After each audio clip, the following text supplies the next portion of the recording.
یہ کلپس ملاحظہ کیجیے۔ تاریخ میں سب سے پہلا ہندو یہ تھی حضرت عائشہ۔ یہاں تو روایت ہے وہ جو نوحہ کٹ پڑھتے ہیں وہ تو جاہلیت کی رسومات میں سے ہیں۔ اب اسے یہ نہیں پتا کہ یہ جاہلیت کی رسمیں ادا کون کرتا تھا۔ اب میں تو یہ بھی بتاتا ہوں، حضرت عائشہ ہیں وہ یہ کام کر رہی ہیں، وہ نوحے پڑھ رہی ہیں۔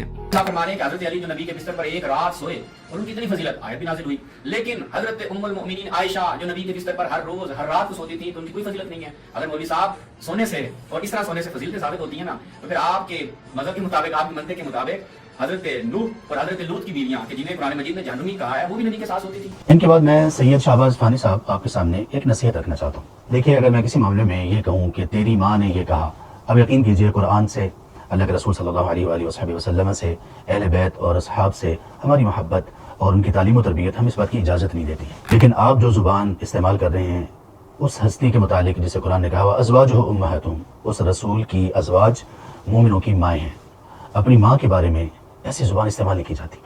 ہم اپنی عزتوں کے متعلق بہت غیرت مند لوگ ہیں، اسلام نے ہمیں یہ غیرت سکھائی ہے، اور خاص طور پر ماں کا مقام و مرتبہ تو بہت بلند ہے۔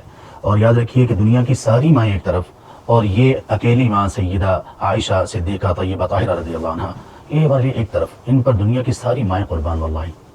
تو کبھی بیٹے اپنی ماؤں کے سلسلے میں ایسے الفاظ سننا پسند نہیں کرتے، اور ہمارا ملک امن و امان اس چیز کا متحمل بھی نہیں ہو سکتا۔ اور خاص طور پر جب امت پہ یہ ایک کڑا وقت ہو، فلسطین میں جو کچھ ہو رہا ہے، پاکستان میں سیلاب کی صورتحال ہے، اور ان دنوں میں آپ کے اس قدر نفرت انگیز کلپس آ رہے ہوں سامنے، یہ بہت بڑی نادانی ہے، بے ادبی بھی ہے۔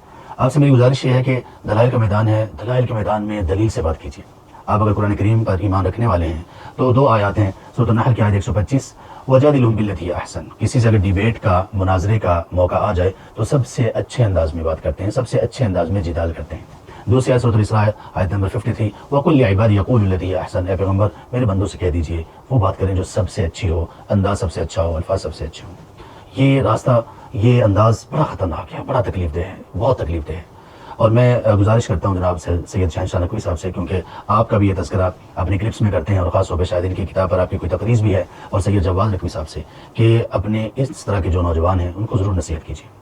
اور اسی طرح آپ سب جو مشاہدین ہیں، دیکھنے والے ہیں، وہ بھی اس کلپس کو اپنے بڑوں تک اور اپنے علماء تک پہنچائیے، تاکہ ان کی گزارشات بھی بڑے لوگوں کے سامنے اور حکام بالا کے سامنے پہنچیں، اور تاکہ یہ ایک خطرناک انداز جس کا ملک متحمل نہیں ہو سکتا، اور کوئی مومن اس کو برداشت نہیں کر سکتا، ایمان والا شخص جس کا قرآن پر ایمان ہو اور اللہ کے رسول صلی اللہ علیہ وسلم پر ایمان ہو اور اہل بیت سے جن کو محبت ہو اور صحابہ سے محبت ہو، تو اس کو رکوانے کی پوری کوشش کیجیے۔